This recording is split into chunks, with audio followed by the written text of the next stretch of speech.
now recognize the Honorable PD Barsaga to start with this interpellation. Congressman Barsaga. Magandang umaga sa inyong lahat.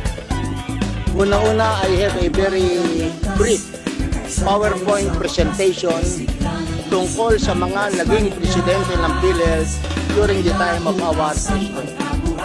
Chair, Congressman PD, the documents that you have asked for were not submitted to this honorable committee. They were not able to submit the documents. Okay.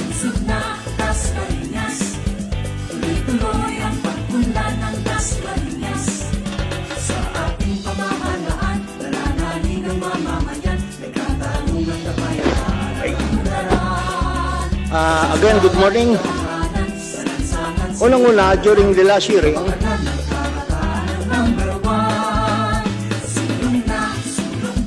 tinanong ko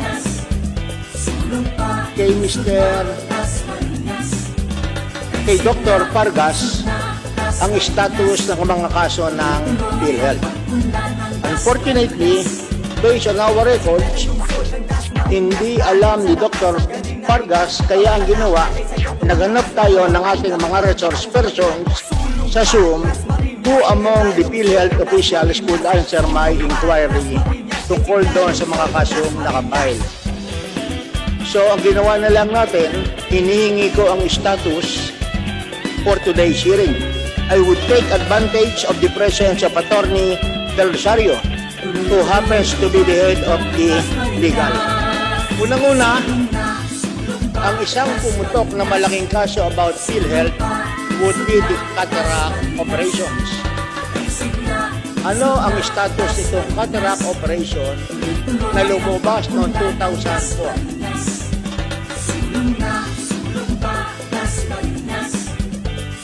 Thank you, Mr. Chairman. Thank you, Congressman. First, I would like to take the opportunity to apologize to the Honorable... Just a moment. I'm sorry. Sinabi ng ating chairman kanina na binibigyan lamang kami ng 20 minuto, and that includes the answer and the question. I will allow Therefore, I would expect that the answer would be direct to my question. Huwag na yung mga explanation. Ang tanong ko simple, ano ang update sa cataract operation na nangyari noong 2004? Meron bang kasyong pinail? Honorable Barsaga, I will allow the 2 minutes for the Attorney Del Rosario to explain, and then after which your Okay. time will run. Go ahead, Thank you. Attorney Del Rosario. Thank you, Mr. Chairman. I would like to formally apologize for my absence last hearing. I have every intention to attend, albeit electronically, since I was suffering from hypertension. I'm suffering from, I'm a hypertensive diabetic, and my BP was 170/100 that day. So I already submitted my explanation to the show cause that was sent to me, Mr. Chairman. Thank you. Your apologies noted. Now, continue with the interpellation with the Honorable Barsaga. Maraming salamat, Attorney Del Rosario.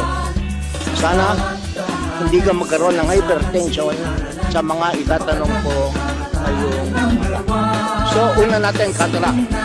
As the head of the legal, ano status nito? Sir, when I assumed legal SPP in 2018, we conducted the inventory, and based on the records, the cataract cases were prosecuted, and there were several decisions already. I think we have submitted the comprehensive report on that. But my problem is, when I assumed, it was brought to my attention that around 3,000 cases, more or less, were archived. And lang natin cataract. Pero bang kasyong naipalsus ka doon? Yes, sir. Several cases were filed against the doctors, and Okay. these are all still pending. Still pending, or has there been a decision? But based on my knowledge, Mr. Chairman, these are all pending. I will get the details. Okay, never mind. I'm sorry. You just submit tomorrow the update of all these cases. Okay, sir. Whether filed in court, whether dismissed, as well as the administrative cases filed against the doctors involved. Yes, sir. Will do, sir. Pagkatapos noong 2011, may nabasa na naman ako sa payagan. Meron na naman tayong payment PhilHealth ng isang multinational firm for the premiums of its employees amounting to approximately 140 million. Hindi napadeposito sa account ng PhilHealth at sa halip ay napadeposito sa isang branch ng isang malaking bangko sa Tanawan, Batangas. Natatandaan mo ba yung asuntong to? Itong... Yes, sir. Yes. Ano status ng kasong yan? The case was investigated by the National Bureau of Investigation. PhilHealth conducted its own investigation. Several people were administratively charged, and two of them were already dismissed from the service. You give up. If I will ask you right now kung sino-sino yung mga PhilHealth officials who were charged, you cannot give their names. Yes, sir. What is yes, sir? The ones dismissed was the database administrator. His name is Okay. Ramirez. You just give us a listing ng lahat ng PhilHealth officials na na-dismiss. Meron pa bang pending administrative cases involving this 140 million? There's a pending administrative case related Okay, to that. you give us the data about the administrative case tomorrow. Okay, sir. Next question. Meron bang kasong kriminal na na-file about this 140 million? 114, sir. 114. Based on record, sir, there was none. There was none. Yes, sir. You explain to us why no criminal case was filed, although employees of PhilHealth were dismissed. In writing, you submit us tomorrow. Kaya mo ba, Atty. Yes, sir. Delisario? We will submit the Okay, status. next question. WellMed, dialysis. Yes, sir. Ang kaso na-dismiss sa Quezon City Regional Court. Were their cases subsequently filed? Yes, sir. The cases was subsequently filed by the Department of Justice to the Metropolitan Trial Court. Okay, so madaling sabi, the offended party happens to be PhilHealth. I'm sorry, sir. Offended party happens Yes, sir. to be the PhilHealth. That's correct, Your Kasi Honor. pondo nyo Yes, sir. involved. Do you have a record of all those cases filed? Yes, sir. We Okay, have the you record. can submit it also tomorrow. Yes, sir. We will do, sir. Now, sinabit nyo rin ngayon ang kaso sa akin upon my request, complaints filed with PRC. During the last hearing, nag-submit kayo rito ng mahigit 7,000 kaso starting from 2000 up to the present. Ang una kong tanong, may mga kaso bang kriminal na naipal dito sa 7,000 cases? Yes, sir. The instruction of our PhilHealth Board is... Okay, Yeah. kung meron mga kasong kriminal, you're a lawyer, you submit to us a summary of those cases filed, identifying the basic particulars. Number 1, saang husgado. Number 2, who are the accused. Number 3, ano ang status. Number 4, kung dismiss. Kung acquitted, kung convicted, you give us the record. Okay, sir. You can give Yes. us... We will also provide you, sir, the list of the cases that we forwarded to the National Bureau of Investigation. Okay. Now I will go to IRM. Sa IRM, sino ba ang mga taga-PhilHealth na nag-conceive ng IRM? Sir, the IRM has been in existence for... No, is that from the legal department? I'm sorry, sir. Ang tanong ko, sino ba sa mga taga-PhilHealth ang nag-conceive ng IRM for COVID? Never mind the Yolanda, Videos, never mind the Taal, never mind the Marawi incident.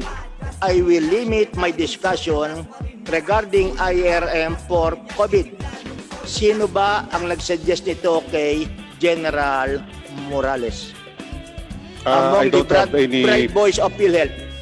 I don't have any personal knowledge, No, sir. that's why I'm no longer asking the legal. Yung mga policy makers natin sa PhilHealth. Dr. Pargas Sino of ba? Dr. Pargas of the Health Policy, please reply. Mr. Chair, the IRM is an existing policy. So, it's an existing policy. Oo, kaya nga existing. Pero ang sinasabi ko, kahit na existing policy, kinonceptualize nyo ang mechanics, the amount involved together with the recipients ng IRM for COVID. Hindi naman bigla na lang parang bula o parang singaw na lumabas to. So ang tanong ko, sino ang nag-conceptualize nitong IRM sa PhilHealth for COVID? Wala. Management, sir. None. The management. O Because sino nagawa ng policy? General Morales? No, sir. Because Sino again, nga? The policy came from us po. Sino nga yung us? The health finance policy. Sino? You identify all these persons. The health finance policy Ha? sector. Slowly. I head po the health finance policy sector. Ikaw, Yes, sir. aside from you, may katulong ka pa. Yes, sir. Oh, who are your persons who help you? The program management team for claims. The program management team for claims is headed by Dr. Michael Ele. Jonathan Michael Ele.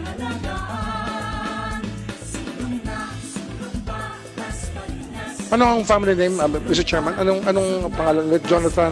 Michael Ele. Spell L. E-L-E. Ele. Please continue. Next, who else? Kayong dalawa na lamang? No, sir. Because again, Ano nga, i-identify mo na, limited time tayo eh. the sector po, We are talking here of a 20 billion IRM. 27 ba? 27 billion. Ha? 27 billion. O 27 billion. Ang tinatanong ko lang, sino ang nag-conceptualize nito? Ikaw, Dr. Jonathan, who else? No more? sir, again, this is an existing policy since 2013. Sino nga? During that time po, I was not around in There is. 2013. I was not around in 2013 in the health Hindi policy sector. na natin pinag-uusapan yung 2013 eh. Hindi naman ikaw Hindi eh. na natin pinag-uusapan ng Marawi, hindi na natin pinag-uusapan ng Yolanda. Ang pinag-uusapan na lamang natin, yung IRM for COVID amounting to 27 billion. I know that General Morales, ang kanyang background, military, hindi sa doktor. So ang tanong ko, sino ang nag-conceive nitong policy na magbibigay tayo ng 27 billion sa mga health facilities? Was there a board resolution, Mr. Chairman? Was there a board resolution for this? Chair. So the board is part of the policy. Sila nag-form ng policy or they just affirmed or ratified the act of management? Ano yan? Sir, there was a board resolution in January 30 making the IRM as part of the special privileges during fortuitous events. And then there was another, so that was the source. Teka. Mr. Chairman, yung January 30 resolution was referring to Taal pa yata eh. Yes. Hindi pa yata. I think, Hindi just to pa be COVID. clear, no? Klaro yung tanong ni Congressman Barsaga. Yung gumawa nito is dalawa lang kayo, Dr. Pargas and Mr. John Ele. Mr. Chair, may I just clarify? The January resolution, No. other than that, Let's not talk about the board. Kasi yung board, Clarification lang ha. Alam natin ang board, like in an ordinary corporation, they determine the policies. Pero yung policies, naggagaling sa kanilang mga opisyalis nila, the operating officers. Kaya ang tanong ko, sino ang nag-conceptualize ito? Dr. Bragas. Then Yes. you mentioned a Vargas. certain Jonathan. Who else? Wala na? Sir, Mr. Chair, again, the application for the IRM. Hindi na natin especially pinag-uusapan yung Teka lang, application for IRM eh. Opo. Ang pinag-uusapan lamang natin dito, before na magkaroon ng IRM, sino nag-conceptualize nito? Mr. Sa inyo, among the bright people of PhilHealth. Mr. Chair. You, who else? Mr. Chair. Teka, who now? for Who? The question COVID is who. Don't say anything more. Sabihin mo lang sino-sino. Just say who. Sir, when we... Wala na explanation, Mr. Chairman. The question is who. Mr. Pargas, di ba? The Ano ba yung ex-com- who, why, when? Ito tanong who. For the COVID po, it was the Exicom. Sino yung Mr. ex-com? Chairman, if the resource speaker, Mr. Vargas, will continue to defy the question, reminding that we will be cite you in contempt. Kaya sabihin niyo na po, ano pa po problema kung sasabihin niyo kung sino? Diretsuhin niyo na po at wag niyo na paikutin ng committee na ito. For the COVID, sir, the Exicom is composed of ako po, SVP Del Rosario, SVP Mas, SVP Limsiaco, Jovita Aragona, SVP Santiago, EVP Arnel, and of course the President. So lahat po ng board members hindi kasama. Yun lang po sa member ng board. Okay. Exicom. Go ahead, So, continue. okay. Meron bang minutes ang meeting ng sinasabi mong Exicom na nag-conceive ng COVID IRM? We have po from our core plan being the Secretariat, Oh, we'll be asking for a copy. Mr. Okay. Chair. Next question. Ang IRM was intended to address the COVID problem in the country. Yes or no? For the pandemic. Yes. Okay. Kaya ang katanungan ng marami, bakit natin sinama ang mga dialysis center na alam naman ng bawat isa, hindi sila nagda-dialysis sa mga COVID patients? Mr. Chair, again, the IRM po should be based on the declaration of a state of calamity or a state of an emergency. And there was a... Kaya ang tanong ko, bakit nyo sinama? Pag sinabi mo namang state of calamity, ang state of calamity natin ay COVID. Yun namang dialysis center. It has been there for so many years. Kaya yung tanong ko, bakit nyo sinama ko ang dialysis? Who was the one who proposed sa executive committee na isama natin ang COVID? Again, Mr. Chair, because the intent is really to respond to the pandemic. Mr. Chairman, with our permission. Honorable Remulla, let Okay. the Honorable Bersaga continue. Sa inyo ba ang executive committee, pinag-usapan nyo kung ano-anong klaseng sakit ang pwedeng gamitin ang IRM? Yes, Mr. Chair. Yes. Okay, number 1. Wala tayong problema sa mga ospital or HCI na tumatanggap ng COVID. Ngayon, isinama natin ang dialysis. Ang premise ko sa dialysis center ay no for a fact na hindi sila as a rule nagtitreat ng dialysis for COVID positive. Ang tanong ko, who among the members of the executive committee ang nagsuggest na isama natin ang dialysis? O walang nagsuggest? O lahat nagsuggest? No, sir. There were requests also coming from these facilities, including other facilities. Request coming from dialysis centers? Sir. O, ibig nyo sabihin, bago kayo mag-IRM, sinabi na ng mga dialysis centers na isama nyo kami dialysis center sa IRM? No, Mr. Chair. Yes. You answer my question directly. No, Sabi sir. mo, there were requests from dialysis centers. Tama ba ako? Yes, sir. O, ang ibig mo bang sabihin, bago kayo nag-executive meeting para pag-usapan ang IRM sa COVID, alam na ng mga dialysis centers na kayo ay magkakaroon ng IRM? No, Mr. Chair. O, kaya nga, paano nga nag-request? Kailan yung request nila? Yes, sir. Before or after? There were requests after, sir. but- Okay, there were requests. Number 1, sino-sino mga dialysis centers ang nag-request?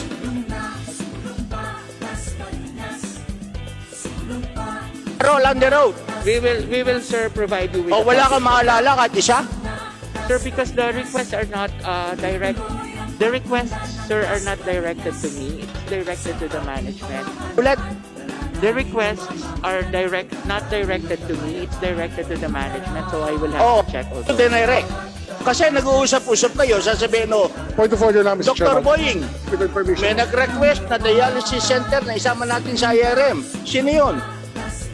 Okay, Sir- please check your data now before you answer. Honorable Boying, you have point Mr. of Chairman, order? si Mr. Pargas, I think, is nahihirapan tayo maintindihan siya. Pwede ba hubarin niyo yung maskara niyo pag nagsasalita kayo para mas madali ho kayo maintindihan? And at the same time, Mr. Chairman, I would like to be clarified. Kasi kanina sinabi ni Mr. Pargas, according dun sa procedure ng pagkuha ng IRM, sinasabi nyo na signatory kayo doon. At lahat ng mga request ng bawat HCI dumadaan sa inyo bilang policy sector head. Now, Yes, Mr. ngayon, Chair. why can't you answer directly the question of Congressman Barsaga? Samantalang kanina, binanggit mo na lahat ng mga request dumadaan sa inyo. Okay, before you reply, paglilinaw lang po doon sa ating mga kababayan, yung point ni Honorable Barsaga ay hindi para ihinto ang dialysis. Walang problema yun. Dire-diretso pa rin ang dialysis natin.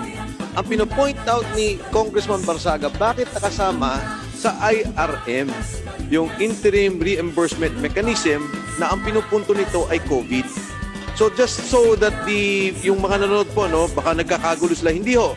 Tuloy po yung mga programa na yan, maternity, dialysis, may mga sakit. Yun lang IRM na pang-COVID, yan po ang dapat nilaanan ng pondo. Go ahead, Dr. Vargas. Again, the intent of the IRM is really not only for COVID cases, but really because of the effect of the pandemic. That's why po kasama yung ating mga dialysis and even the maternities. Tapos po, there were letters and our attorney is So looking sino for nga that daw right nag-request sa inyo? Yung tanong niya. During the course of the discussion, may nag-request. Isa lang. Sino yung nag-request na healthcare facility? Did Bron Abitum request for IRM? I'm not so sure po because the BBRON is an accredited facility. So, Hindi nga, yes or no lang yun eh. Did they request for IRM advances? they have a letter of intent. Oh, yun. Meron pala, may request. O, sige. Okay. You alam mo approve na. it, Mr. Chairman. Mr. Chair, you approve it as well because dumaan sa inyo to according sa inyong policy. Okay. Just to put order, our colleagues here. Time, Una muna. Congressman Barsaga, we will not take away the time that we interjected. Okay. Ang sinasabi natin, sige, magkwentuhan muna kayo.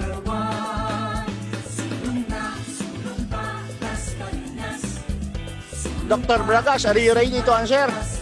Yes, Mr. Chair. Okay, simple lang tayo. Lagi niyong ginigiit sa publiko at sa amin at sa lahat ng investigasyon, yung IRM is intended for a fortuitous event. Tama ba ako o hindi? Tama po. Okay. Pag COVID, March pa lamang, sinabi niyo na, and we agree that that will be a case of fortuitous event. Yes or no? Yes, Mr. Yes. Pero yung dialysis na ginagawa na natin ng napakahabang panahon, that is no longer a fortuitous event. Tama ba ako? Yes, Mr. Yes. Okay, next question. Kahit na hindi fortuitous event ang dialysis, sinama nyo sa IRM. Tama o hindi? Tama po. Tama. Kaya ang tanong ko, sino ang nag-propose among the executive members na kinoconceptualize nyo ang COVID na isama natin ang dialysis centers? O wala? Oh, you better answer. You are all under oath. No, Mr. Chair, Mr. Chairman, ano yun natin? Isa-isa yun Tanong ko, natin. may nag-propose ba o wala? Dr. Vargas, can you reply? no, iniisip ko lang po. Because again, it was Hindi nga, ang discussed tanong na lamang sa iyo, direct. Kung hindi mo alam, pasensya na kayo, nalimutan ko. So, itatanong na namin yan sa iba. Mr. Chair, I cannot. You cannot recall. O lahat ng SVP, tanongin natin. Okay, before you Dr. recall, SVP. Honorable Barsaga, kaya po sila nalilito talaga kasi mismo yung letter kay Mr. Morales is on IRM relative to the proposal to implement interim reimbursement mechanism due to COVID-19. Public health emergency, the same is within the mandate of PhilHealth to implement such as what was done after Yolanda, Super Typhoon, and Marawi Siege. Again, the declaration, the details of the IRM should be laid down again for COVID-19. So I guess kaya po nagkakagulo-gulo yung pinipilit natin na hindi lang dito sa ibang sakit, but in all your official letters indicated lahat ng COVID-19. So, wala, you cannot recall.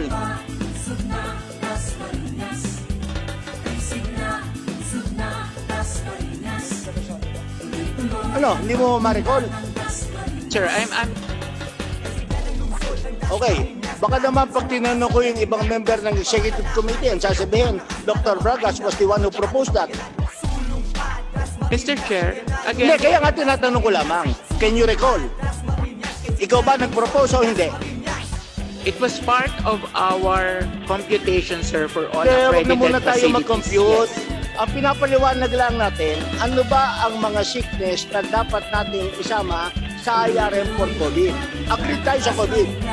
Your purpose is very laudable, tinatanggap yan ng ating mga kababayan. Ang tinatanong nga lang ng karamihan, bakit kasama ang dialysis? Hindi naman to 48 to 7. So sino nag-propose na isama dialysis centers? Honorable Barsaga, your last question. Okay. Attorney Santiago, you are a lawyer. Under your lawyer's oath, meron bang nag-propose? Sir, Mr. Chairman, I don't remember kung sino nag-propose, but Oh, hindi mo, you cannot remember. What that- about... that can be taken from the minutes of the meeting, so that can Oh, be baka naman checked. wala sa minutes of the meeting siya.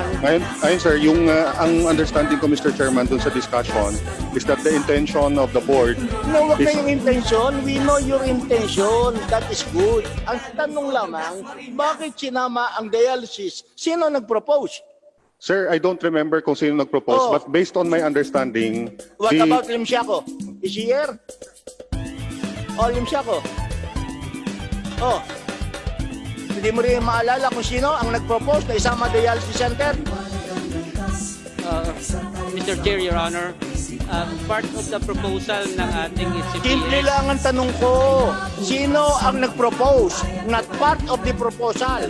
Sino ang nag-propose na isama dialysis center? Mr. Chair, Your Honor, ang proposal po ay nanggagaling as mentioned kanina ni Dr. Vargas ay nasa kanilang So, sa madaling opisina po. sabi, nanggaling kay Dr. Vargas. Do you admit that, Dr. Vargas, that the proposal came from you? Sir,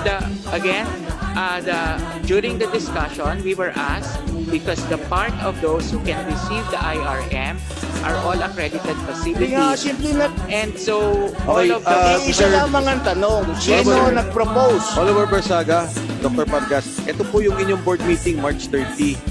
Ang sabi ni BM Because Mercado, prior, Mr. Chairman, yes, because the circular of Dr. Morales was issued as early as March 20. Tama ba? Yes, Mr. Oh, so subsequent na yan.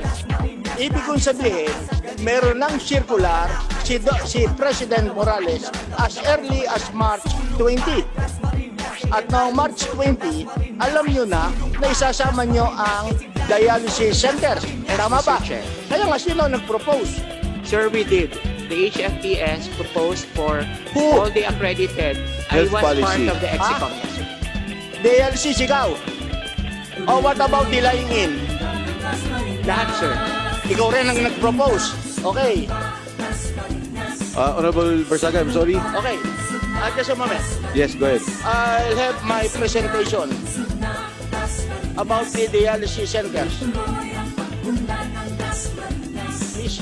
With the indulgence of the committee, we will just allow the presentation of the Honorable Barsaga before we proceed to the next interpellator. Okay, go ahead. Ayan ang lahat yung dialysis centers na inyong binigyan. Ang tanong ko, bakit merong mga dialysis centers na binigyan kahit merong asunto? Doktor Doktor ano? Oh, meron bang mga dialysis centers na binigyan kahit may pending case sa PhilHealth? May pending case, yes, sir. Binigyan. Bakit niyo binigyan? Kahit na may kaso. Actually, we asked that also, sir. But the decision was because it is without prejudice to any of the legal actions that will be taken to against this facility. Kasi mo, yan nga ang lagi natin problema eh. Publican kita. Lying in. Nagbigay din kayo sa lying in. Sino nag-propose? Ikaw. Okay. You know that the policy of DOH, alam mo ng policy ng DOH sa mga LGUs ay magtayo ng maraming lying in centers to be operated by the local government unit. Do you know that? Yes or no? I'm not. You're not aware? O sino ang nakakaalam dito na ang policy ng DOH ay magtayo ng mga lying in ang mga LGU under your so-called primary care benefit program? Hindi mo alam yon? Mr. Chair. Yes, there are po. There are orders. Matter of fact, pag nanganak sa lying in, ang binabayad nyo, case rate, 8,000 pesos. Yes. Okay, but in a private or public hospital, pag doon nanganak, ang binabayad nyo ay 6,000 pesos. Kapag ka po sa ospital, it's at 6,500. Kapag mga 1,500. Kapag ka po mga lying in, it's at 8,000. 8,000. Bakit mas malaki sa lying in? Kasama po kasi sa prinsipyo nung inilabas yung case rate na yun pong mga cases katulad ng panganganak na normal delivery ay hindi na magpunta sa mga ospital sapagkat ito naman po ay kakayanin na sa mga lying in. Question. Honorable Barsaga. Yes. Das mo rin sa lying in, nagbigay kayo sa private. IRM. Yes, Mr. Chair. Yes. Both for government and private. Oh, bakit sa mga public lying in, di kayo nagbigay ng IRM? Sa mga LGUs na may mga lying in. Pero sa private, nagbigay kayo sa lying in. Mr. Chair, again, all these are open to all accredited and those who will apply. Pero wag mo sabihin yung accreditation. You are not telling us the truth. Yun namang lying in na sinasabi kong under your primary care package, lahat yun accredited ng PhilHealth. Totoo ba o hindi? You better answer your questions correctly. I was a mayor for 12 years. We operate a public hospital. Kaya nga sa public hospital, lagi sinasabi sa akin, kung PD, no balance billing tayo. No out of the pocket expense. Bakit ka ko? Kasi kung babiolate natin yan, tatanggalin ang ating PhilHealth accreditation. We cannot collect from PhilHealth. Pagkatapos makikita ko ngayon, ganyan pala ang nangyayari sa inyo. And these are public funds. Mr. Chair, we have separate accreditation po. Oo nga, pero yes. hindi mo na naman tinasanasagot eh. Premise, nagbigay kayo ng IRM sa private lying in centers. Yes, Mr. Chair. Oh yes. Tangan ang tulong. Mga public lying in, hindi kayo nagbigay ng IRM. To all accredited lying in as long as they apply. Nasa report niyo ba sa amin na nagbigay kayo ng lying in? Wala sa inyong report. Pati na sa inyong website. Nilagay niyo sa website niyo kung alin ang binigay niyo ng IRM. Lahat ng data kinuha ko sa inyong website. Meron ba daw public lying in under your present oath? Mr. Chair.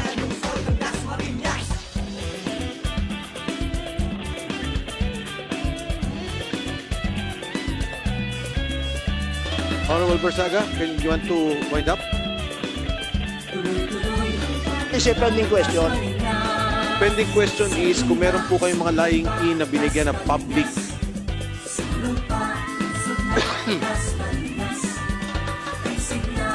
Mr. Chair, I will have to check our data po. Mr. Chairman, we have the list eh. We have Okay. the list on the 100, excuse me, Mr. Chairman, we have the list of 711 HCIs.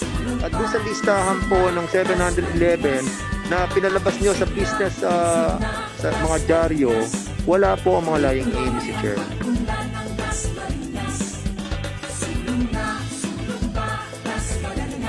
So, Honorable Barsaga? No, meron silang private lying-in na binigyan.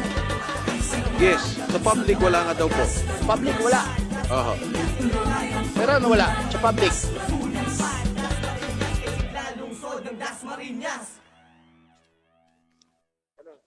So, regarding these two issues, you present in writing next scheduled hearing. Paano ba napasama ang dialysis centers? Sino nag-propose? Sino nag-provide? Etc. Bakit sinama kahit na merong mga cases? Sino nag-propose para isama ang mga private lying-in? Although both of them do not cater to COVID. At pangatlo, bakit hindi sinama ang public lying-in? Kung private, pwede tayong magbigay ng IRM, eh bakit sa public hindi? Na lying-in. Maraming LGUs ang merong accredited lying-in by PhilHealth. They are receiving the primary care package. Kaya huwag niyo sabihin na hindi accredited. Accredited sila. I know that for a fact as a former mayor. No, just summing up regarding my initial presentation, PowerPoint presentation, which is very material. Yes. Very short lang naman to, Mr. Chairman.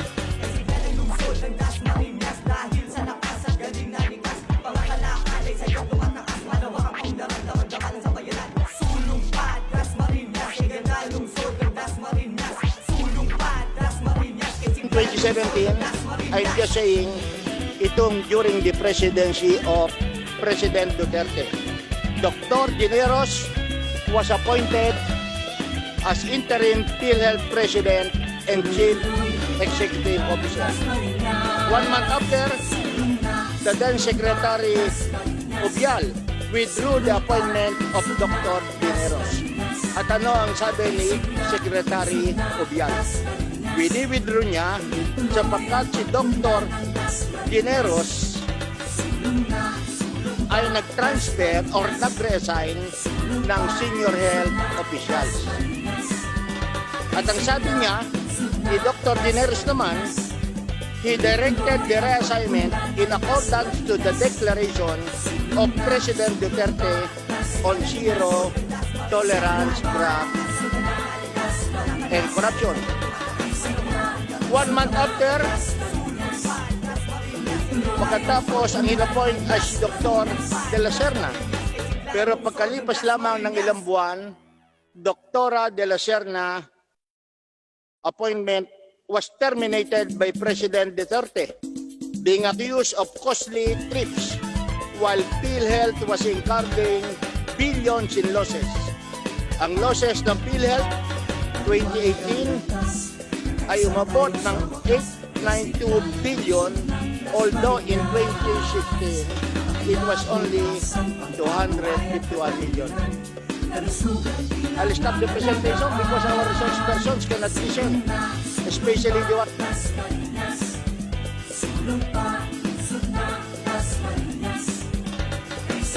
Sa pagkakaalis si Dr. De La Serna, newspaper accounts stated, PhilHealth officials and employees rejoice on the dismissal of De La Serna since they demanded her ouster due to alleged corruption and mismanagement.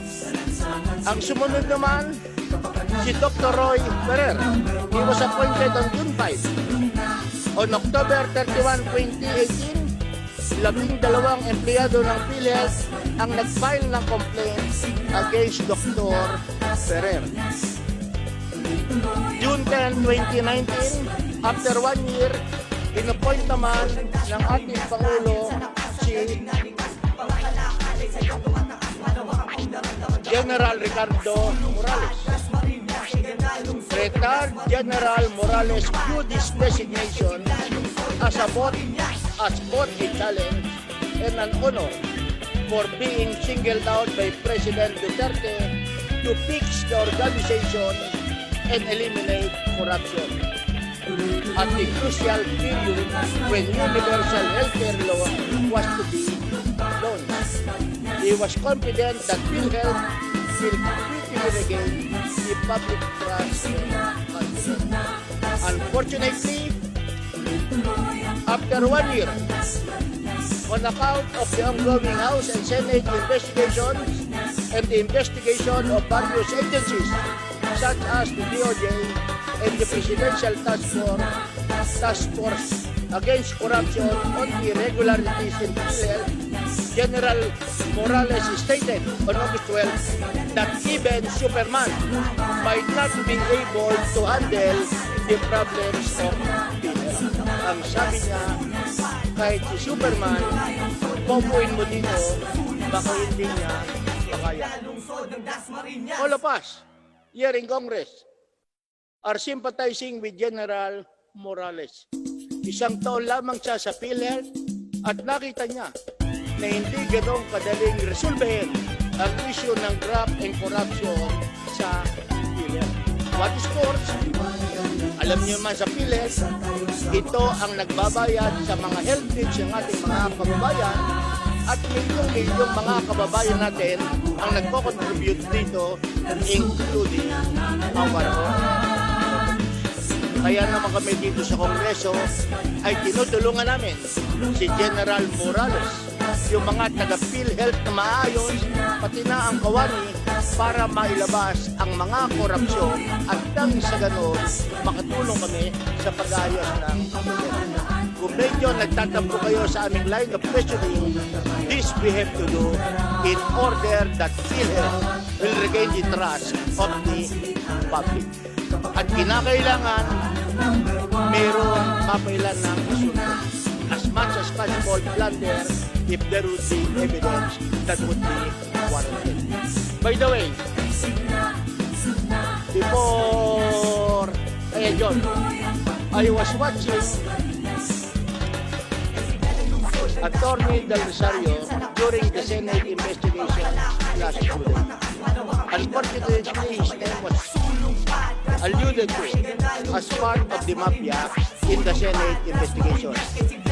Tama po ba yun, Dr. Del Rosario? And you even stated that you are willing to tell everything if there would be an executive session. Tama ba? Please, So kung sakaling dumating ang Honorable Barsaga, pagkakataon, can you kindly point Atty. Rosario for the record lang po, marinig yung boses niyo.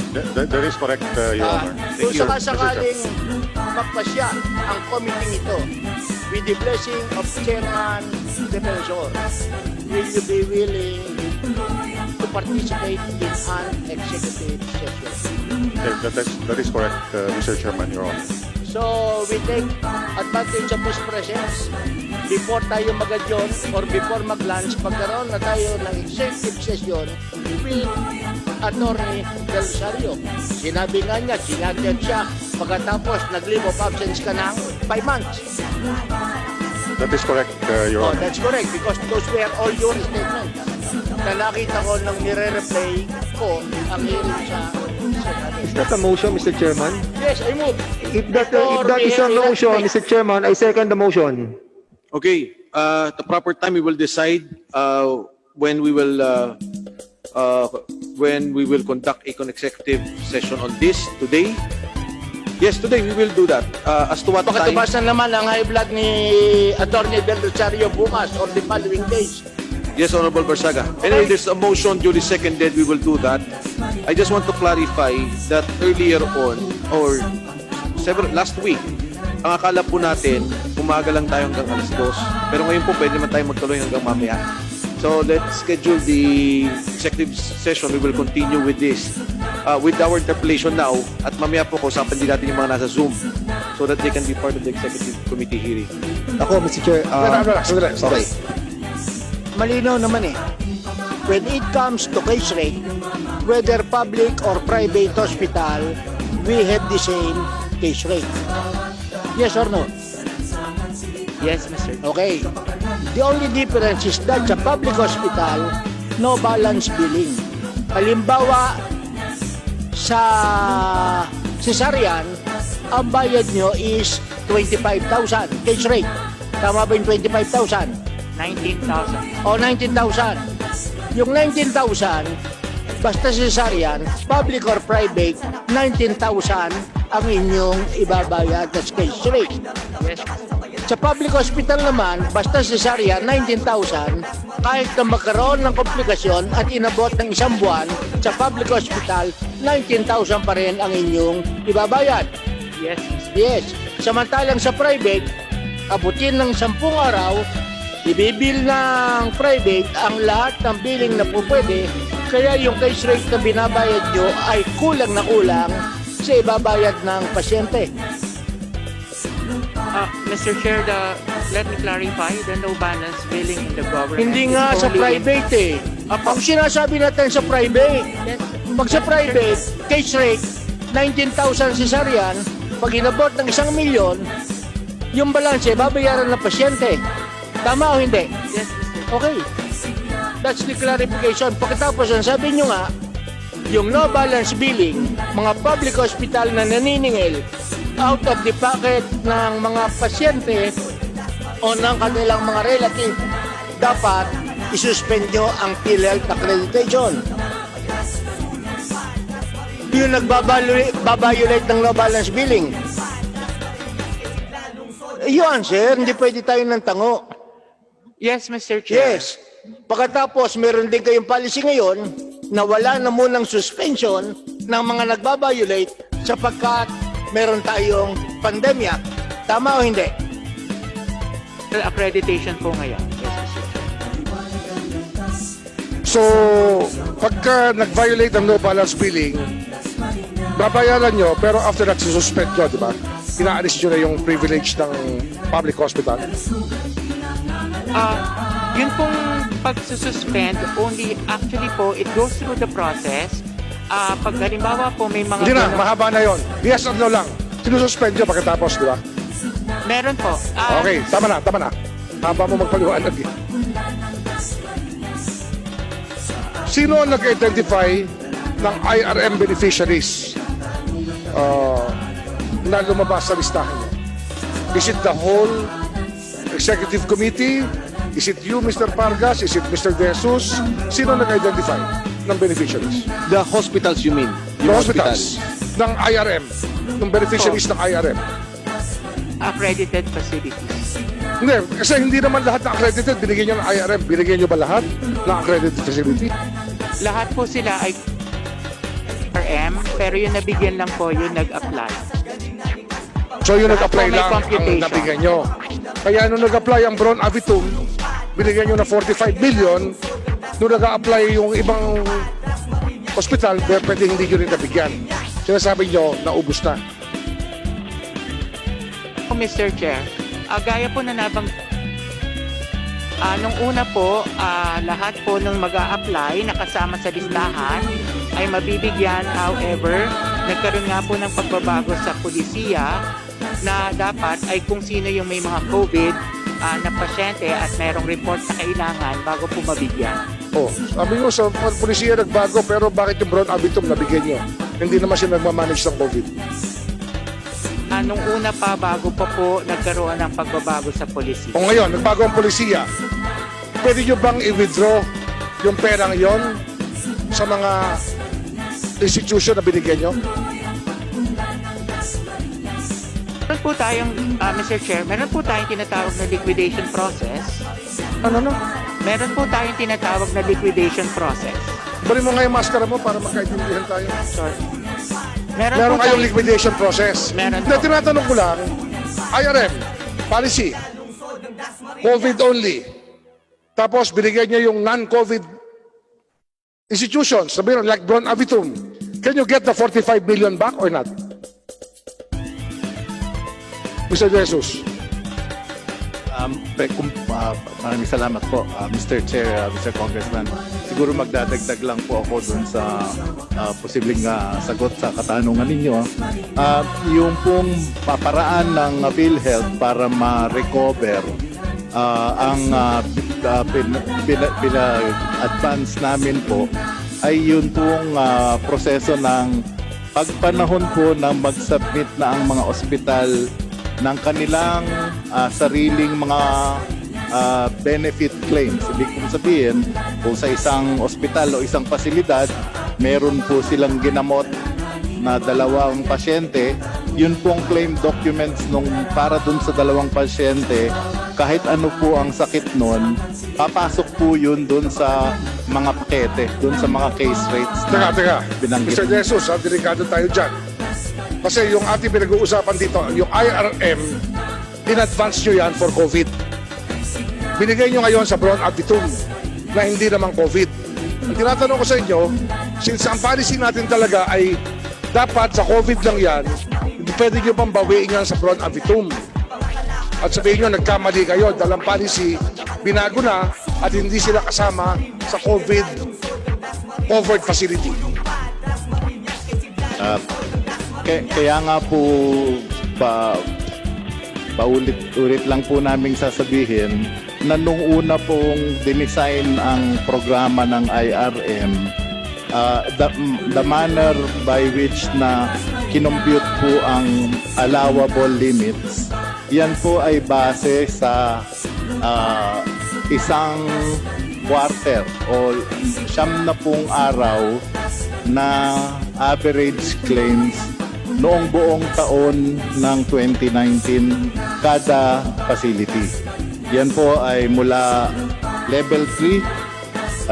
Tama natin eh. Hindi po. Ang tinatanong ko lang sa'yo, kung pwede nyo bawiin. Yes or no? Yes po, binabawi po namin yan by way of liquidation. Yan po ang sinasabi. Ibig sabihin, technical malversation po yan. It was meant to be for COVID patients, binigay nyo sa non-COVID, so public fund was used for a public purpose but not the intended purpose. Yun nga po ang pinapaliwanag namin na ang disenyo po ng IRM program ay para po sa response o responde ng PhilHealth sa magiging posibleng epekto sa buong sistema ng healthcare. Hindi lamang po yan para sa pagtrato o para sa paggamot ng mga pasyente na apektado ng COVID. Epekto po ng epidemya. Pwede tayo yan. Attorney De Jesus? Hindi po. Dr. De Jesus? Hindi rin po. Okay, Mr. De Jesus, nililinaw lang natin. Yung policy nyo sa COVID, IRM, pwedeng gamitin ng healthcare institution to claim even benefits arising from non-COVID cases. Tama po. O, tama. So, sa madaling sabi, sa ngayon, ang policy nyo ay basta binigyan nyo ang isang public or private hospital, kahit na sila ay walang ginamot na COVID patient, pwede nilang i-charge sa IRM. Tama po. O, Yun po tama, ang, okay. yun po ang Sa madaling pagkakadesign. sabi, nakikita natin kung ganong karami ang COVID cases na tumataas. Pwede bang baguhin nyo ang policy na yung binigay nyong IRM pwedeng gamitin lamang sa mga COVID cases? Pwede po namin gawin yan. Pwede gawin niya kasi kanina nalilito kami. You want to address not only the COVID cases but even the emergency cases. Pero ang tanong ko, isang pasyente may sakit sa puso, na-confine ng 3 araw, hindi nakapag-test, entitled ba siya sa COVID rate nyo? Kung pagbabasihan po ay yung programa, No, wag na yung programa, yung ruling nyo na, yung circular nyo. Heart patient na confine sa ospital, hindi na test namatay. Magbabayad ba kayo ng expenses? Yung pong kung paano siya ginamot, yun po ang papatakan niya O, na papasok ba siya sa IRM sa inyong COVID case? kung hindi pa po napapalitan ang aming polisidad, covered po ang kumbaga papatakan na In other words, Okay. Follow up lamang. Meron kayong Circular 2020-009. Ang nakalagay dito, kinakailangan code na bago mag-apply itong ruling nyo. Tama ba? Yung bang pag-apply sa IRM tapos na?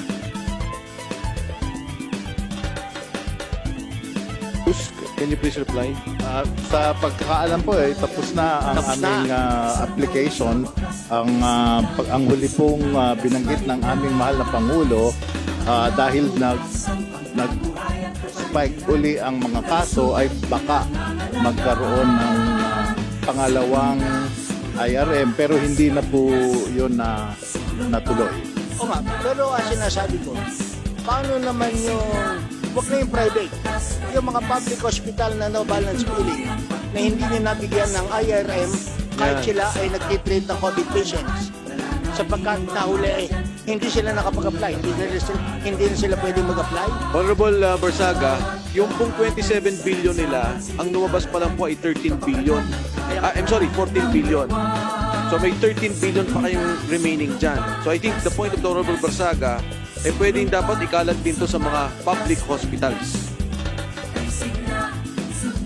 At tama po yun. Pwede po namin gawin din yun dahil kung tutuusin po, kung sila po ay hindi nakapag-apply doon sa programa, pwede po silang mag-apply. But pwede po ba yung na mas heavy COVID-related function lang? Teka, Isa out of Honorable 15 billion. Dan, for 1 minute, go ahead. dapat magkaroon kayo ng policy. Hindi yun po pwede. Kasi ang sinasabi ko, meron tayong IRM. Isang private hospital nag-claim na ng benefit payment sa inyo for the IRM. Ibig nyo, ano ang maging policy nyo? Magre-reimburse ulit kayo to cover up for the initial IRM o tigil na muna? Tigil muna. Okay, 1 minute. Go ahead. Dili namin ko lang po ulit, Noyo, at siguro dadagdagan ng aking SDP sa Health Finance Policy. Ang programang nga po ng IRM ay nakadesenyo para sa... Simple ang tanong ko. Naglabas na kayo ng 27 billion.